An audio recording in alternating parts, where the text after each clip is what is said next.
उदालगुरियाव मोनसे लाकी ड्र लटरी खेलानि मोनसे इनग्रेशन दिनै प्रग्राम दङमोन सेरेगा फाउन्डेशन आरो बिथांमोनखौ हेफाजाब होनो थाखाय सिजौ फाउन्डेशन बे मोननै फाउन्डेशना लोगो नांजाबनानै मोनसे बिराद गिदिर वान अफ द बिगेस्ट इन आसाम होनजायो लटरी खेला खुंफुंनो थाखाय आखायाव लादों आरो बे लटरी खेलाल' नङा बिनि थांखिया जोबोद गिदिर आरो जोबोद बाखनायथाव बिनि थांखिया आं फारि फारि मोनसे मोनसे बुंलांनो सानदों गिबि थांखियानो जाहैबाय सेरेगा फाउन्डेशननि आन्दाराव मोनसे स्कुल दङ गंसे जि सिनियर सेकेन्डारि स्कुल आरो सिजौ फाउन्डेशननि आन्दारावबो गंसे फरायसालि दङ आलारि एकाडेमि होननाय बे गंनैबो स्कुलाव गाहाय थाखोनि जाय बिथांमोना बिल' पभार्टि लाइननि बिथांमोनहा जाय फरायनो हायाखै बिथांमोननो एजुकेशन होगासिनो बिथांमोननो फ्रि अफ कस्ट एजुकेशन होगासिनो बे खेलानि जिखिनि फैसाया लाभा फैगोन बे लाभजों बिथांमोननि एडुकेशनाव थांगोन एडुकेशननि डेभेलपमेन्ट आरो इनफ्रास्ट्राक्चारनि डेभेलपमेन्टआव थांगोन आरो सेकेन्डआनो जाहैबाय बे उदालगुरि हालामाव गंसे भेन्टिलेटेड एम्बुलेन्स डनेट खालामनाय जागोन जे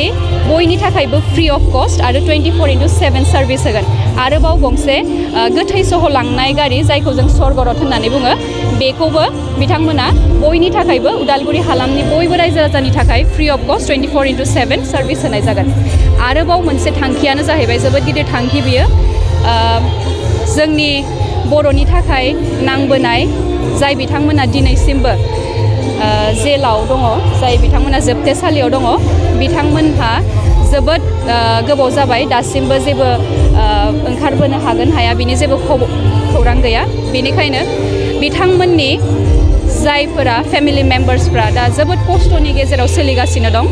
बिथांमोननि थाखाय फाइनेन्शियेल एसिस्टेन्स बयबो न'खरनि थाखाय गासिबो फेमिलि मेम्बार्सनि थाखाय दा एप्रक्स 63 प्रिजनार्स दासिमबो दङ जोबथेसालियाव बिथांमोननि इच फेमिलि मेम्बार्सनि थाखाय मोनसे न'खराव 25,000हाय होनायनि अनसुंथाइ होनायनि मोनसे थांखिखौ लादों आरो बेफोर गासिबो थांखिया नैबे लटरी खेलानि जिथु लाब थागोन बे मुलाम्फाजों बेखिनि जि प्रब्लेम्सफोरखौ सल्भ खालामनो थाखाय बे खेलाखौ फाथिनाय जादों आरो बे समाव रायजो राजानिफ्राय हास्थायनाया माबायदि जादों हेफाजाब जोबोद मोजां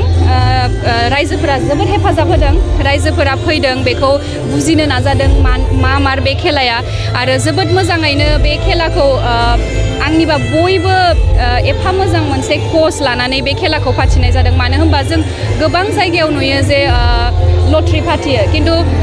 बेबायदि माबा मोनसे कचनि थाखाय जों लटरी नुनो मोना नाथाय नैबेखौ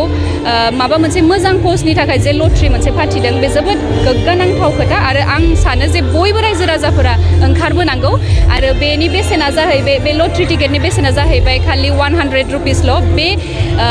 100 रुपिसनि जि टिकेटखौ नोंथांमोना जुदि लाक दङब्ला गारिखौबो मोननो हागोन आरो जुदिबो लाक गैया सोरबाफोर मोनाखैबा बे फैसाया जोंनि जिखिनि थांखिखौ आं बुंबाय बेखिनियाव थांगोन